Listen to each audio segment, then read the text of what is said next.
Hey, what's going on, guys? We're back with a Perfect Body Zone podcast. We're here with Maiz. How are you? Good, thank you very much. How is the training going? Tell us about your training, your PT work, and your lifestyle in the gym. So the training is going really well. As I said to you earlier, I was really ill over Christmas. I Yeah. had that dreaded flu, and I think so many people have had it as well. And as we said, it's really affecting hospitals at the moment. Yeah. Unfortunately, I had that over Christmas. I had 2 hits of it. I think my body nearly recovered. I went back to work for night shifts. Yeah. And then I went back under. So I didn't really listen to my body, and I was more keen to go back to work, Many of us do unfortunately. that, yeah. Put the work first and Yeah. put everything you need to do first, and the body kind of just... I think there's that pressure sometimes for your job Yeah. to get back into it. Unfortunately, I'm one of those people that sometimes feels bad for not going to work. Yeah. So, It's a rarity. A lot of Yeah. people just don't care. so then I went under with the flu again, unfortunately. So I had a few weeks off over Christmas. I worked a lot over Christmas as Yeah. well. I work in the emergency services, Oh, wow. so I do shift work. And I Like 12 hours on, 4 days, and then, long shifts. Yeah, so it depends what organisation you're with. And I do 6 days on and 4 days off. Yeah. And so I was off for New Year. So now I'm fully recovered. I'm back in the gym. So I've had my first week back. So far, I've had a couple of training sessions this week. It's been really nice to get back into routine. Yeah. And I've gone back to work as well. So I've had to sort of implement my shifts accordingly around work. And then I have my probably final session of the week today. I am currently in a gaining phase because I am competing in a bodybuilding competition in September this year. Nice. Yes, this will be my first competition. So we are in a off season for around 15 to 17 weeks. Yep. And then my prep phase will begin sort of mid-April, around 22 to 24 weeks. Yep. I think we're going to go for a 22-week prep, but we're going to have those 2 weeks after as like a safety net. Yeah. Just to counter for any illnesses, issues with work, because I have to factor in my job, work and those sort It's got to be difficult working at 12-hour shifts. How do you get the nourishment in? And then is it a lot of food prep? It is. Yeah.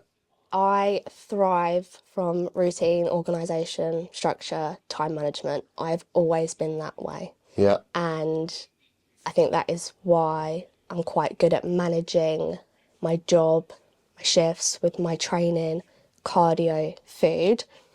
I'll be honest, with working in the emergency services, not everything goes to plan. I can imagine, yeah. So you might set something out for the day, i.e. your meal times, getting in enough water, your sodium, your training, your steps. That's the ideal world. Yeah. But unfortunately, it does not always go that way. But there are things that you can do to manage that. Yeah. So when I'm out and about, I will sometimes take a meal with me, and I'll always have water with me, maybe something like a snack, just so I know that I've got something. Yeah. But I do find it quite difficult to get in food sometimes. I can imagine being on a 12-hour shift and anything can pop up at any moment because obviously you're on call essentially. Yes. At any second you could be mid-meal, Yeah. getting in your carbs and protein that you need, and next thing you know you're blue lighting somewhere and you've got to put it down. No, it's true. The amount of times that I've just gone to put my food in the microwave, it's heating up, and then I've got a call to go out. But that's the reality of it. So what would you say to people who say I haven't got enough time to food prep, or my work shifts are hard? You know, I think everybody comes up with excuses all the time. We can come up with a million excuses. People say I haven't got time for the gym, I haven't got time to eat right, I haven't got time to prep my food. That's why I go to McDonald's on my lunch break. What would you say to these people who are coming up with the excuses? Because obviously you've got a 12-hour shift and you still get the foods in. So what would you say to these people? I agree with you that people do make up excuses, and I've been there. So Yeah. I know that people do it. Oh yeah, hands up, me too. Yeah. No, I think it's safe to say that we all can do it sometimes. Yeah. You know, depending on personal reasons, fatigue. You know, everyone has their own lifestyle. Everyone has their own, what's the best word? Everyone has their own, I can't swear, can I? Yeah, you can swear all you want. Everyone has their own shit to do. Yeah. You can bleep that out. But that is the reality of it. But I agree, people do make excuses. Yeah. But last year, for example, I was grinding at work, as I said, 6 days on, 4 days off, night shifts, late shifts, early shifts, training, getting in my cardio, because I was in a diet phase last year. I dropped from, I think it was 2023, I was around 67 kilos. Yeah. And then as of sort of October last year, I was around 56 kilos. Oh. But at the same time, I was undergoing a university degree alongside my job. So I was, as I said, 6 days on, but 4 days off, I was just doing my degree. Yeah. My degree was factored into my role, so I had 1 day per set to do my uni work. Yeah. But that is not enough. Realistically, it's 1 day to do it every 10 days if you factor in the rest days as well. Yeah. So I was grinding out my uni degree on my rest days. I was also doing fitness content because I love it. Yeah. Because I genuinely love it. And I was able to do the cut. I'm able to meal prep. I'm able to get my steps in. They're not always as high as I would like. Yeah. They're not always the 10K. But I always ensure that I do as much as I can to prep and be organised. Because otherwise, I get stressed. So if you ever get to the end of a long day and you haven't got your steps in, you're like, I've just done a 12-hour shift. Do you ever say to yourself, right, I need another 500 steps. Let me just go for a quick walk. Or do you just mark it off like, look, I've had a stressful day. It's been a long day. The steps are not really priority. You have to factor in your own emotions. Yep. What you've been through. If I've just done a 12-hour shift, I've worked overtime, I need to drive home because I don't work in the same area that I live. Yeah. So I have to factor in my drive as well. I have a long day. Yeah, I can imagine. On an early shift, I'm up at 5, I start at 7. I can either finish at 3:30 or 5:30 or later. Yeah. Depending on what happens. So sometimes if I've got 500, let's say I've got 500 steps left, I'm not going to go and take myself out for a walk. I'll bear it in mind because the next day I can factor that in. I'll be like, right, so if I need next to day's easier one, I need to get a few more steps in tomorrow. It reflects back onto what you were saying earlier. You've got to look after your body and kind of you work yourself on the ground and make yourself ill because you'll be overworking. Mm-hmm. So if anybody else was watching this and they had a long, stressful day and they've pushed themselves and they thought, I've got 500 steps, I can't go to bed until I do it, would you say go pump it out for the next hour, or would you say just factor it in the next day if you know you've got an easier one? Yeah, I think you really need to consider the environmental factors, what's going on, and don't overdo it, because that is when things start to mess up. I've learned that sleep is so important because I've been through that phase when I was so hyper fixated on the steps, on the cardio, on the water, on the food. And I would do a late shift. It was really bad. I would do a late shift. So my late shifts are either 1 till midnight, 3 till midnight, or 5 p.m. till 4 a.m. Lovely. Those are the different shifts. So I would do a late shift, for example, 1 till midnight. I would then be up at 8, 9 o'clock the next day. Yeah. And I would go do a training session, go do cardio, go eat, shower, get ready for work and drive. So... pretty non-stop. Yeah. And it was too much. Yeah. Because I wasn't learning to just take that step back. No actual recovery or downtime for you? No. And I've learned that sleep and recovery is really important. So what about if somebody was watching this or listening to this and they said, I'll sleep when I'm dead. No time for excuses. No pain, no gain. You know that mentality of I'll just keep going. I know people that are like that. Yeah. So I understand the concept, and I think, as we said earlier, people are their own person. They have their values, their ethics. They are wired a certain way. Yeah. So I do understand it, and I've been there, and I respect it. Yeah. But I think it's also important to consider looking after yourself, prioritising your physical, your mental health, sleep, recovery, food, it's also important. Very, very important. And again, I've been the same as yourself. You work. You get in the gym, you get home, you carry on working, you know you got to do it again the next day. There's no real downtime. There's no real looking after yourself. There's no a couple of days off just switching off. I find it very hard to switch off as well. Even if I've got a day off or I'm not doing nothing, I find it hard to switch off. And it affects you physically. You know, a lot of people find themselves being sick, you know, run down, ill, and that's because they've run themselves into the ground, you know. Was it the candle at both ends? Burning the candle at both ends? But you just said mental health as well. A lot of people don't realise is one, when you work yourself too much, you get the physical side, but when you work yourself too much, your mental side gives up as well. Yeah. What would you say to the people who are burning the candle at both ends and they're like, well, I'm all right, I'll just take some more vitamins and I won't get sick? What would you say to them not prioritising maybe their mental health when they're overworking, overstimulated? Mental health is a huge factor. I see it a lot at work. Yeah, I can imagine. Yeah, and a lot of people deal with it. A lot of colleagues deal with it in different organisations and emergency services. So I do see it quite a lot. Yeah. And I see people sometimes at their most vulnerable state. Yeah. And it's really difficult. And that's why I love my job, because I help people. Yeah. And it's also why I like making fitness content, because I like to help people in other areas as well. Yeah. But going back to your question, as you said, mental health is a huge factor alongside your physical health. Yeah. And I've been there as well. I understand that what it's like to burn the candle at both ends. Yeah. I've been overworked, overstressed, and not thinking about my physical health. Yeah. So then everything comes down. Your immune system, how you feel day to day, your routine. Yeah. And it can lead to other issues. So I had an issue with... I wasn't diagnosed with an eating disorder, Yeah. but I know it was a bit of an eating disorder. I would be quite stressed with work and it would result in binge eating.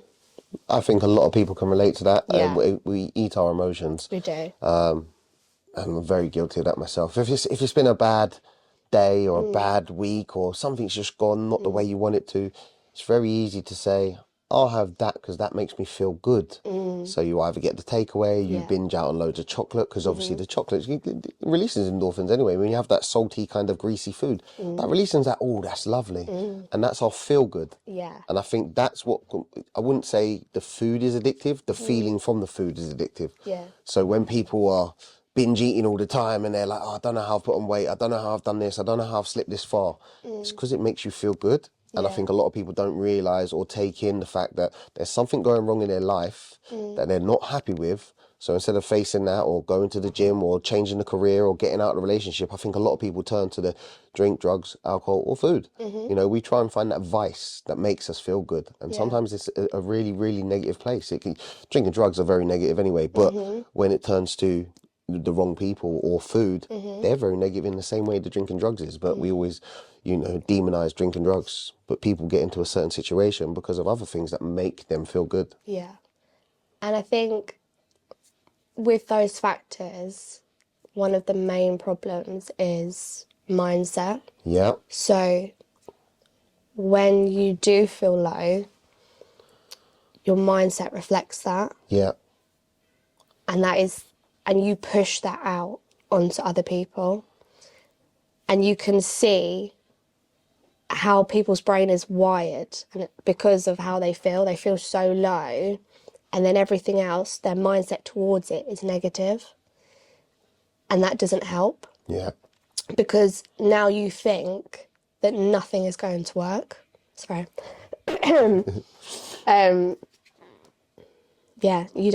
Nothing's going to work. You don't see the positives. I think mindset is really important, and finding your purpose as well.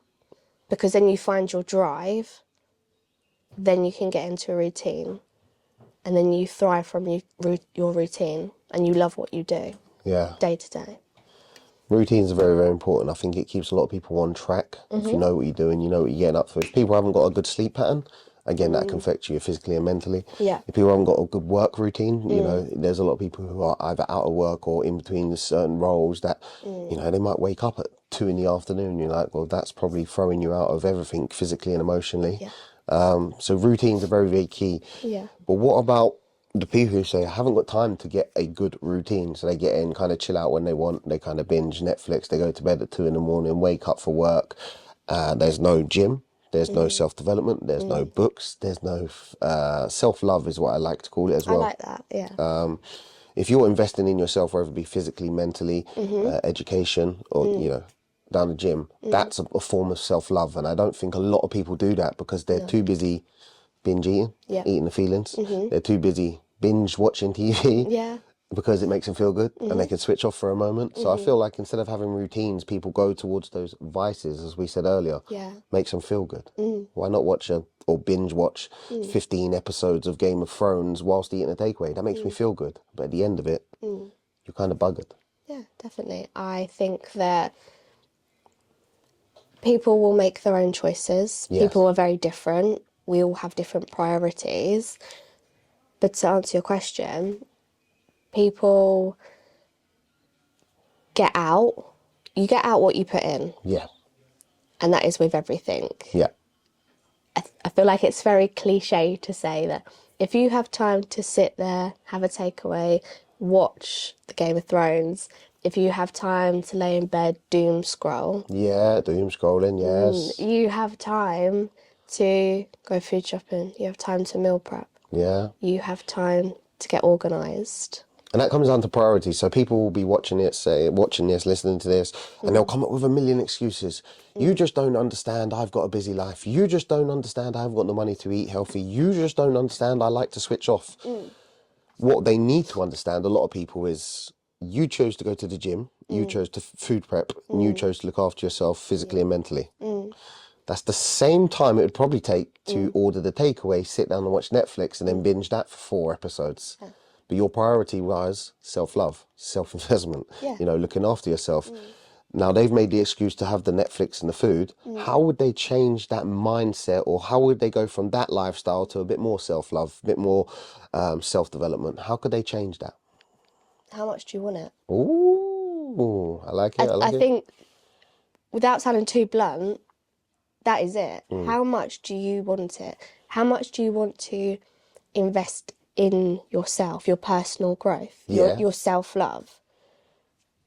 How, you know, when people say treat others how you would want to be treated. Yes. You know, if your mate was going through that, if they were at quite a low point, you know, you're seeing them not focusing on their physical and mental health, if they're having work issues, relationship problems, you know, family issues, and you see them at their lowest point, you want them to rise up. Yeah. If you're a true friend, you would. Yeah. So do you want that? Would you want that for yourself as well? Would you want them to feel that for you? Would you want them to push you, drive you?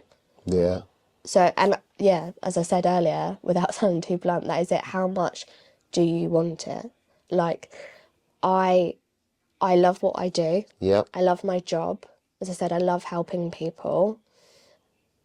I did my degree last year. I know a lot of people say that I'm not very academic. Yeah. And people might say that's like an excuse, but it's true. I'm not very academic, you know. I think, we all learn in different ways. Yeah. I'm more of a vocational learner. Yeah. At college, I did a course that allowed me to obtain transferable skills. I didn't do anything like law or English. I did public services. Nice. So I had quite a wide spectrum of content to learn. Yeah. And I really enjoyed that. As I said, I'm not very academic. So I did find the uni degree quite difficult, the writing side of it. And that's why I chose to invest so much time, my own time, my rest days, into doing it. Yeah. And I created a routine out of it. So going into rest days, I was up, I'd go for a nice walk, get a coffee, have some breakfast, sit down at a desk and study. and do my, dissertation. Yeah. Yeah, I would do my dissertation. But at the same time, I was making sure I got my training sessions in, and I was also planning fitness content, creating. You understand how much a lot of it takes, and I have a lot of respect for people that do it like full time and small content creators as well, because it is a lot of time. But I want it. Yeah. I want to do it all, and that's why I do it alongside my job. I don't think I do it. I don't post as much as I would like to, because I want to create content that is informative and valuable, and that obviously takes a little bit of time. Yeah, just good content takes time, yeah, plan, film, edit, post, and I like to create a sort of weekly plan for my content. But yeah, I don't think I post as much as I would like to. That just comes down to my work as well. But I do what I can to get out good content. Nice. So yeah, it really comes down to how much do you want it, how much do you want to invest in yourself, and as I said, you get out what you put in. So, and it all comes down to the individual. Yeah. I think it's good to have motivators and drivers around you, whether that is people, podcasts, as you were saying earlier, social media, but it starts with you. Yeah.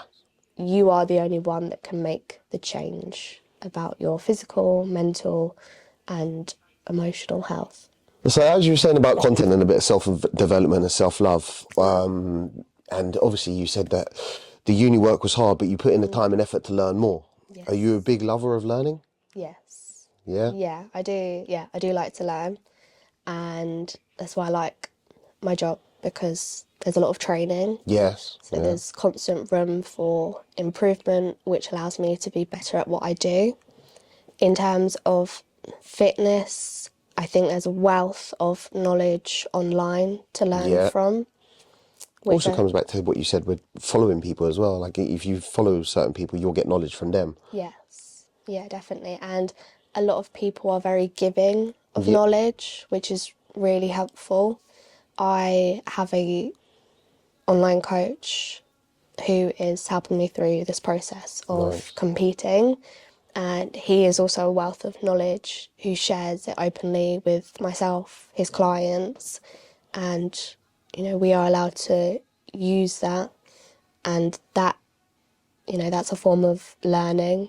And he has a lot of sort of podcasts on the app that we have, like our fitness app, to track our weekly check-ins. Yeah. So they're all in like little vaults and they're different topics, and that's really useful as well for like personal growth. So a lot of information to take in, so obviously helps you with your stuff. Yeah. I remember having Dom on the podcast, and he was saying how much he loves learning, because when he learns more, he can give more. So as a coach, he'll be learning from other coaches, he'll be learning from other places, he'll be learning from different sources. So he can learn a big, as you say, vault of knowledge, then he can unleash it to everybody else. He's trying to teach, he's trying to help, he's trying to support. And I think that is beautiful in a way, because anybody who's open-minded and ready to learn, that's a form of self-love. Yes. Anybody who's ready to teach somebody else, that's a form of loving someone else, because you're giving yourself time and energy to learn, to then give it to somebody else in a different way that they probably wouldn't have taken it from this area. So I think it comes from a very loving place when you're ready to learn, you open your mindset, you take things in, and then you're ready to teach as well. And I think that's key to a lot of people in life. We all need to be a bit more open-minded, learn some stuff so we can give some stuff more. Yeah. As I said earlier, I love making fitness content because I love helping people. I really do. It's at the core of what I do. And as you said, and as Dom rightly said, it is a way to help other people.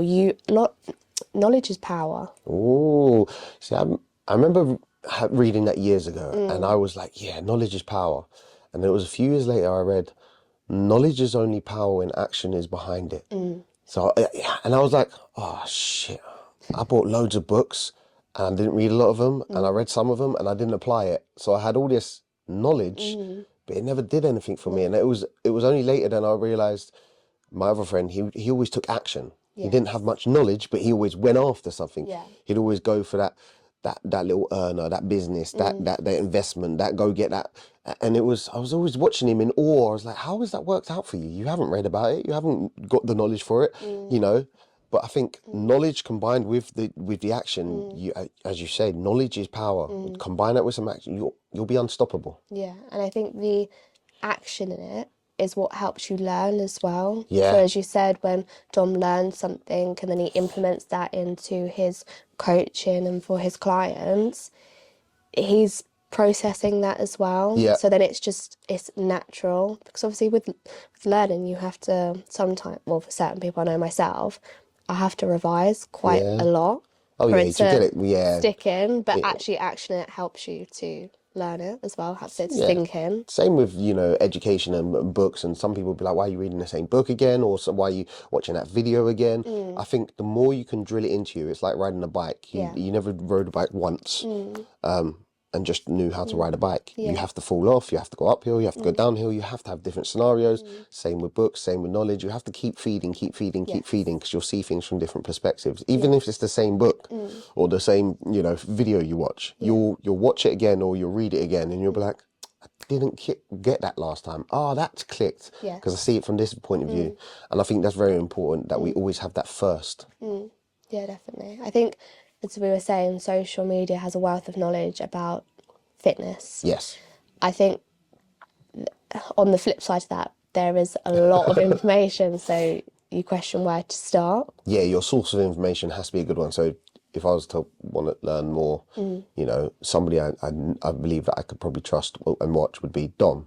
Whereas if I seen some really, really heavy set bloke with a big gut, you know, really unhealthy looking, telling me I should be eating a salad, I'm probably not going to take that advice. No, yeah.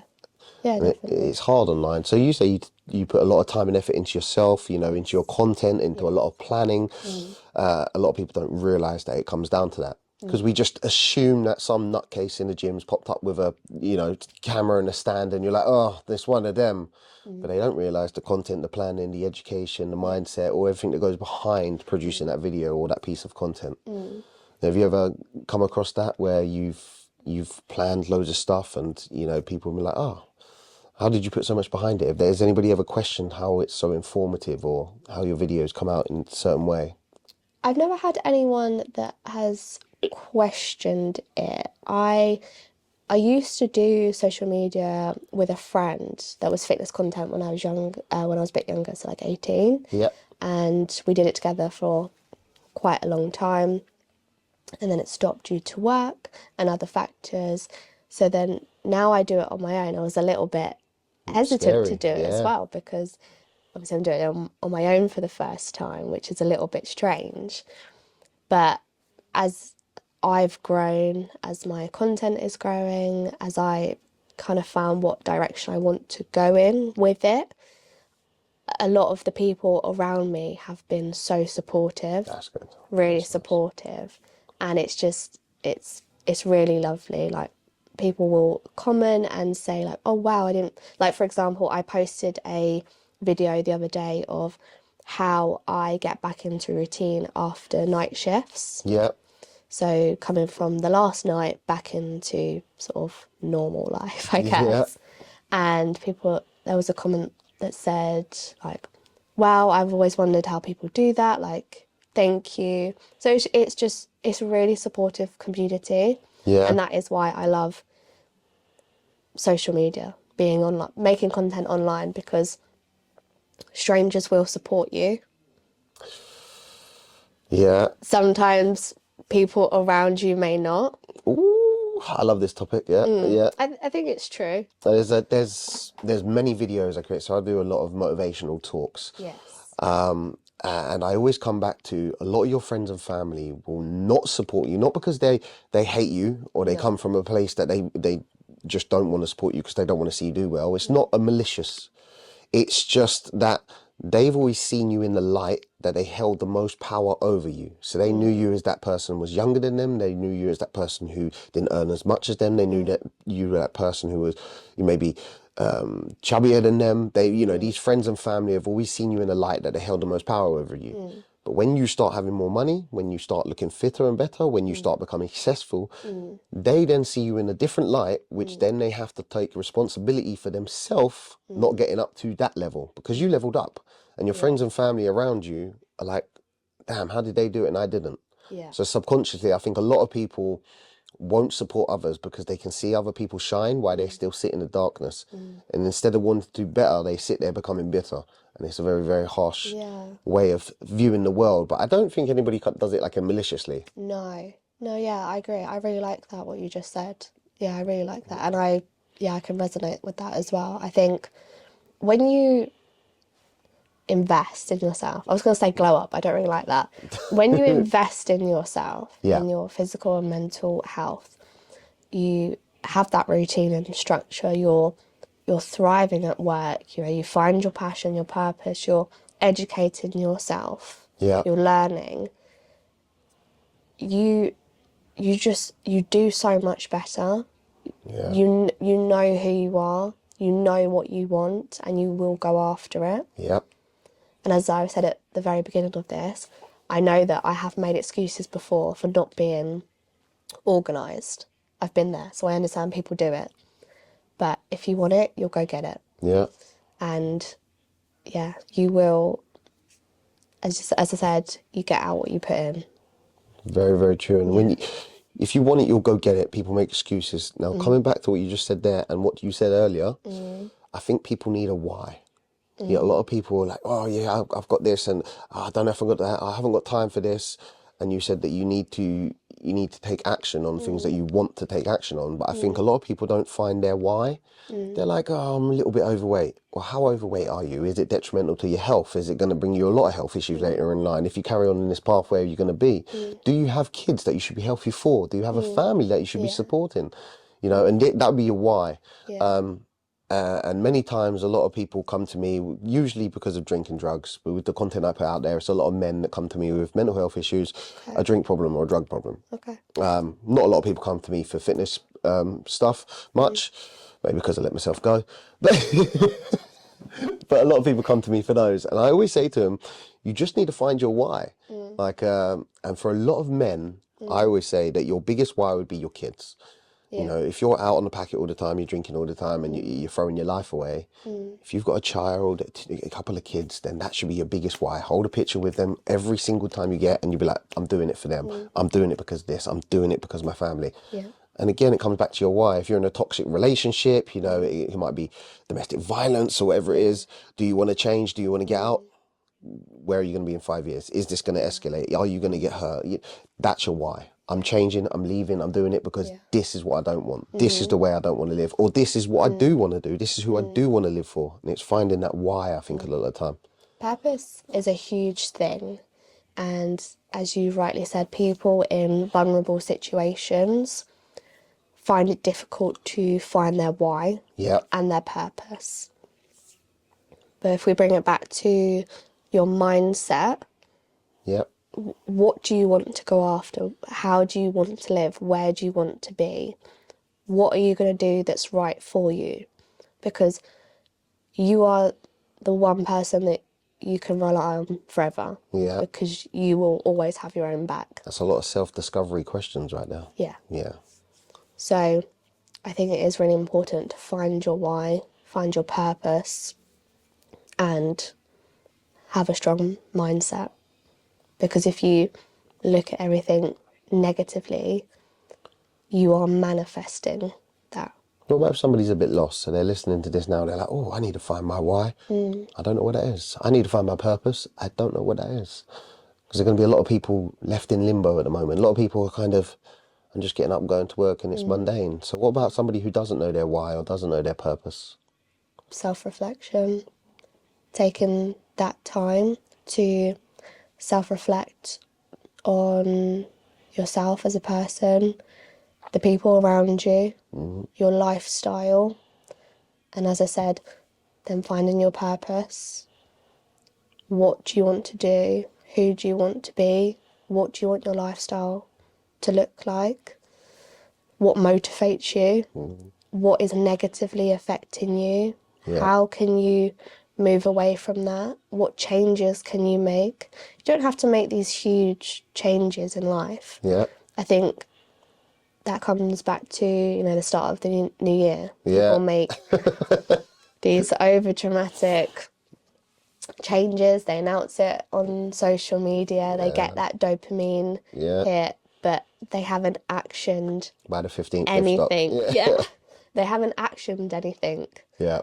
They had the intent, they spoke it into the universe, but they haven't actioned any of it. Yeah. So I think, don't get me wrong, it's difficult to find your why. Yeah. People do feel lost. I've definitely been there. Oh, I've been lost many times, Yeah, I think a lot of us had. And, especially when I felt quite overwhelmed and overstressed at work, there were like little things, and, you can be very emotional. Yeah.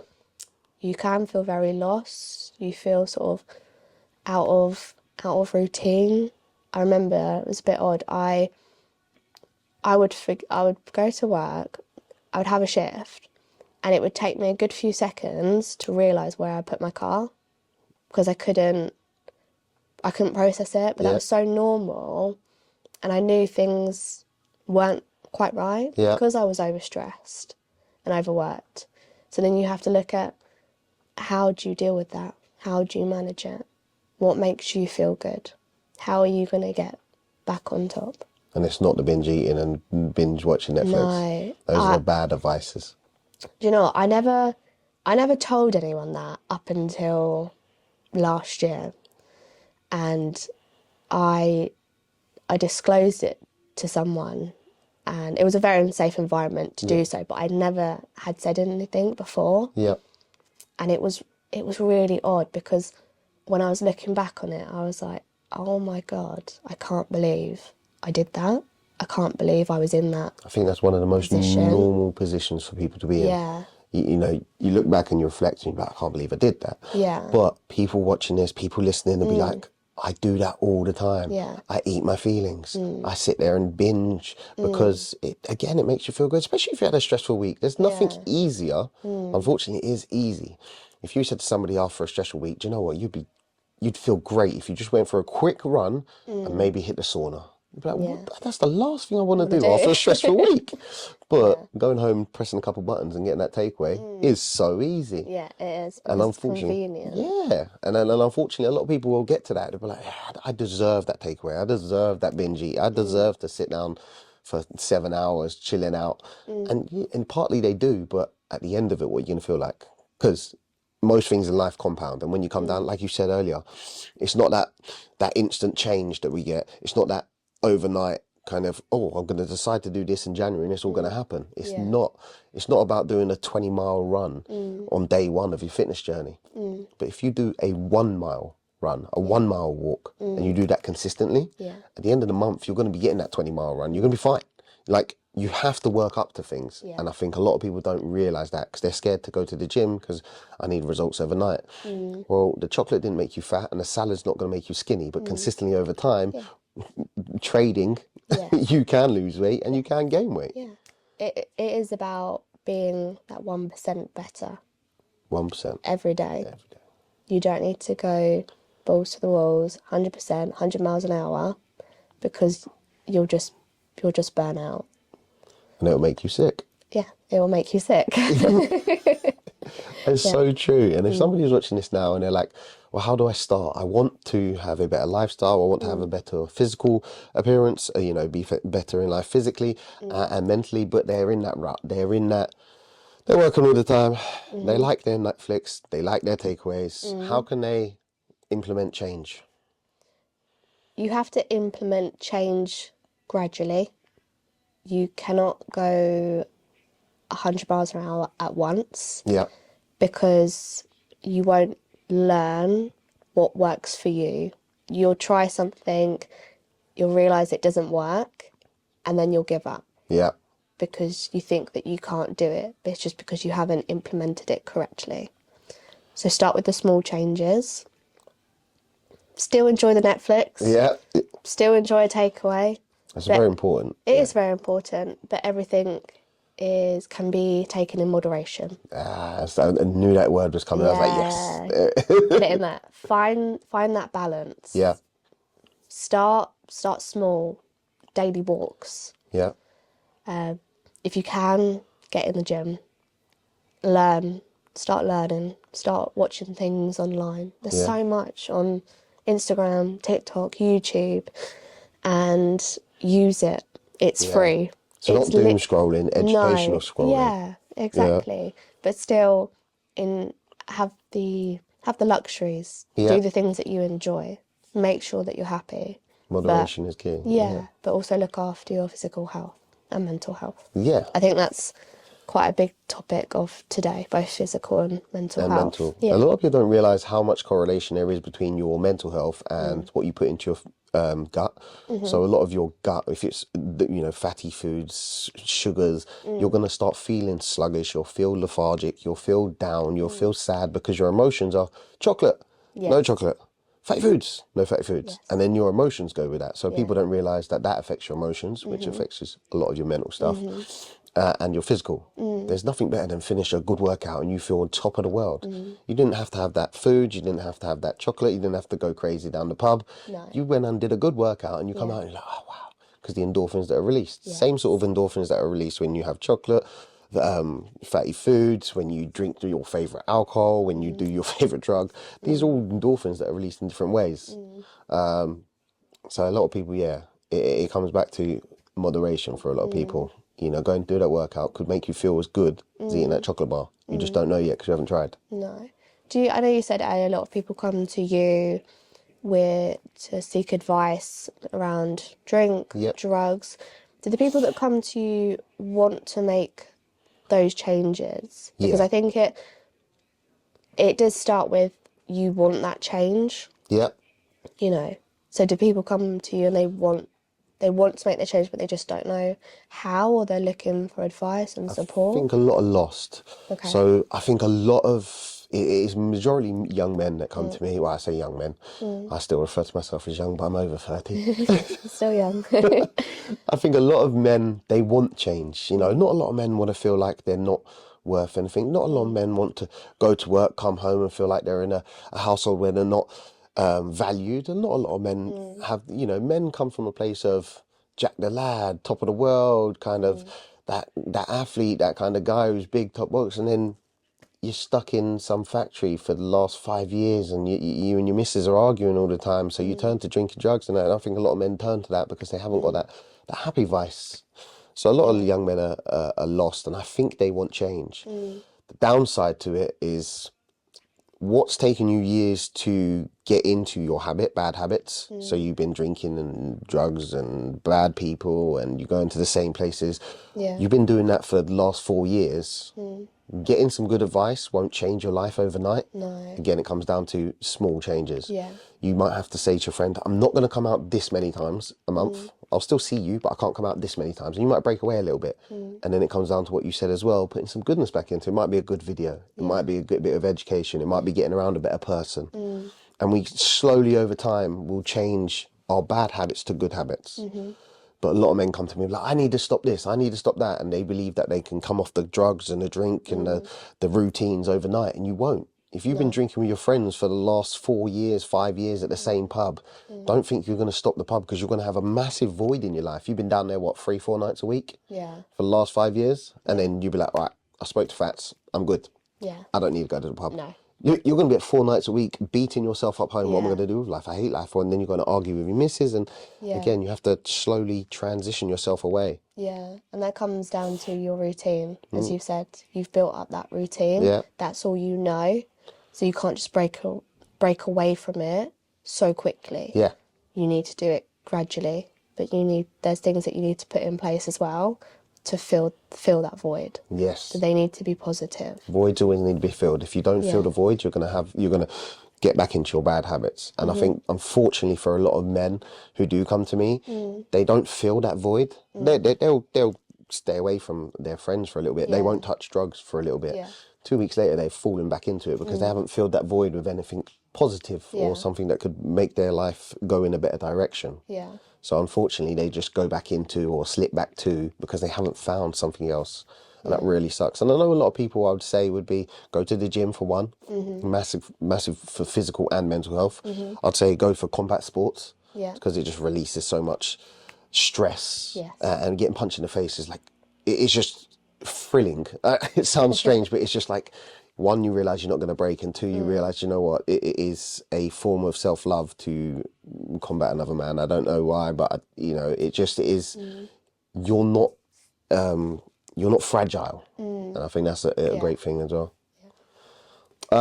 Just before we wrap up, where can anybody find you? So you can find me on Instagram and TikTok. My name is MAIZ.Y0. It's like Maizy. Beautiful, and that'll be on both of them. Yeah, and maybe one day we'll be on YouTube as well. Yeah, I'm looking forward to it. I'd like that. Yeah, I'd like to do long form content as Longer well. form content. Yeah. Giving out more to the world. Yeah. So invest in myself, maybe get a new one of those, like, you know, the new like DJI cameras. Ah, they look good. Yeah, especially those little ones as well. Yeah, invest in myself. Yeah. Yeah. And then you can invest in everybody else. Yeah. Manifest. Beautiful. Thank you very much for coming on. Thank you so much for having me. We're out, guys. Peace.